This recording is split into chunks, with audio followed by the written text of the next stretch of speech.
Hello, ഇന്നത്തെ വിഷയം UGC act 2026 കുറിച്ചിട്ടാണ്. ഇപ്പോൾ റീസെൻ്റ്ലി 2 ദിവസമായിട്ട് ചർച്ചകൾ നമ്മൾ സ്ഥിരമായി കാണുന്ന ഒരു കാര്യമാണ് UGC ആക്ടിനെതിരെയുള്ള 2026 പ്രൊട്ടക്ഷൻ.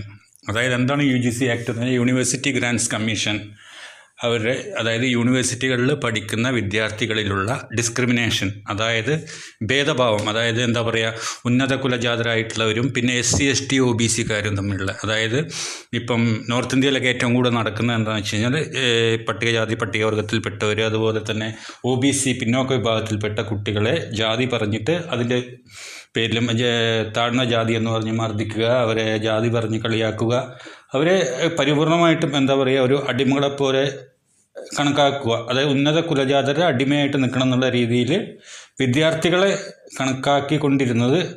അതിനെതിരായിട്ട് ഇപ്പം മോഡി സർക്കാർ കൊണ്ടുവന്നൊരു ആക്റ്റാണ്, നിയമമാണ്. അത് ബില്ല് പാസ്സായിട്ടില്ല.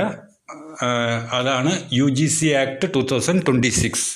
അത് നടപ്പിലായി കഴിഞ്ഞാലുള്ള ഗുണം എന്താണെന്ന് വെച്ചാൽ, ഏതെങ്കിലും ഒരു ഉന്നത കുലൻ അല്ലെങ്കിൽ സവർണൻ താഴ്ന്ന ജാതിക്കാരെ SC ST OBC ആദിവാസി വിഭാഗത്തിൽപ്പെട്ടവരെ മാനസികമായോ ശാരീരികമായോ എന്തെങ്കിലും പീഡിപ്പിക്കുക, അല്ലെങ്കിൽ എന്തെങ്കിലും മോശമായി പറയുക, അല്ലെങ്കിൽ ജാതി പേര് പറഞ്ഞ് അപമാനിക്കുക, അങ്ങനെയൊക്കെ ചെയ്തു കഴിഞ്ഞാൽ അകത്ത് പോകും. അത്രയും എന്താണ് പറയുക, സ്ട്രിക്റ്റ് ആയിട്ടുള്ള നിയമമാണ് കൊണ്ടുവന്നിരിക്കുന്നത്. വളരെ നല്ലൊരു കാര്യമാണ്. കാരണം ഒരുപാട് ജാതി വെച്ചിട്ട് ഒരുപാട് പ്രശ്നങ്ങൾ ജാതിയുടെ പേരിൽ ഇവിടെ നടക്കുന്നുണ്ട്. അതൊക്കെ നടത്തുന്നത് ഉന്നത കുലജാതർ എന്ന് സ്വയം അവകാശപ്പെടുന്ന ഒരു വിഭാഗമാണ്. ഇവിടെ ഏറ്റവും രസകരമായ വസ്തുത എന്താ വെച്ചാൽ, ഈ ഒരു നിയമം ഇതിനെക്കുറിച്ച് ചർച്ച തുടങ്ങിയപ്പോൾ ഇതിനെ മുസ്ലിം, ക്രിസ്ത്യൻ, മറ്റുള്ള മതവിഭാഗങ്ങൾ ആരും എതിർത്തിട്ടില്ല. ഇതിനെ എതിർക്കുന്നത് മുഴുവൻ സവർണ വിഭാഗക്കാരാണ്. കാരണം അവർക്ക് മറ്റുള്ളവരുടെ മേലെയുള്ള ഈ കുത്തക ഉണ്ടല്ലോ, അത് നഷ്ടപ്പെടുകയാണ്. അവർക്ക് മറ്റുള്ളവരെ അടിമയാക്കാൻ പറ്റില്ല, അവരെ ചീത്ത വിളിക്കാനോ തല്ലാനോ അവരെ കൊണ്ട് ഇഷ്ടമുള്ള പോലെ പണിയെടുപ്പിക്കാനോ ഒന്നും പറ്റില്ല. കാരണം എല്ലാവർക്കും ഈക്വാലിറ്റിയാണ്. അപ്പോൾ അതായത് ഞങ്ങളുടെ അടിമകളായിട്ട് നിൽക്കേണ്ടവർ ഞങ്ങളെക്കാളും മുകളിൽ പോകുന്നു എന്നുള്ളൊരു ചിന്താഗതിയും ആ ഒരു പേടിയും കാരണമാണ്. ഇപ്പോൾ നോർത്ത് ഇന്ത്യയിൽ നിങ്ങൾ ന്യൂസ് നോക്കി അറിയാം, നോർത്ത് ഇന്ത്യ മൊത്തം എന്താണ് സവർണ ആർമി, ബ്രാഹ്മൺ കൂട്ടായ്മ, ബ്രാഹ്മൺ സേന, അങ്ങനെ പറഞ്ഞിട്ട് കുറേ ഉന്നത കുലജാതന്മാർ പല സ്ഥലത്തും റോഡിൽ പ്രതിഷേധവും പ്രകടനമൊക്കെ നടത്തുന്നുണ്ട്. മാത്രമല്ല അവർ ഇത്രയും കാലം പറഞ്ഞുകൊണ്ടിരുന്ന അവരുടെ ആവശ്യമായിരുന്നല്ലോ ഈ ഹിന്ദു രാഷ്ട്രം. അതിനു വേണ്ടിയാണല്ലോ അവർ മോഡിയെ BJP തിരഞ്ഞെടുത്തത്.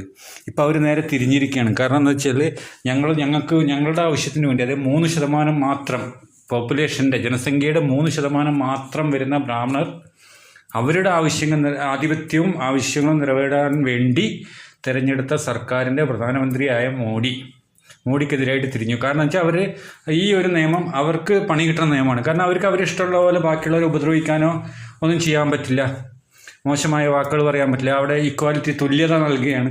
അപ്പം ഞങ്ങൾ ഉന്നതരായിരിക്കുമ്പം ബാക്കിയുള്ള താഴ്ന്ന ജാതിക്കാർക്ക് ഞങ്ങൾക്ക് തുല്യതയായിട്ടിരിക്കുക എന്ന് പറയുമ്പോൾ അവരെ കൊണ്ട് സഹിക്കാൻ പറ്റുന്നില്ല. അത് തന്നെയാണ് കാര്യം.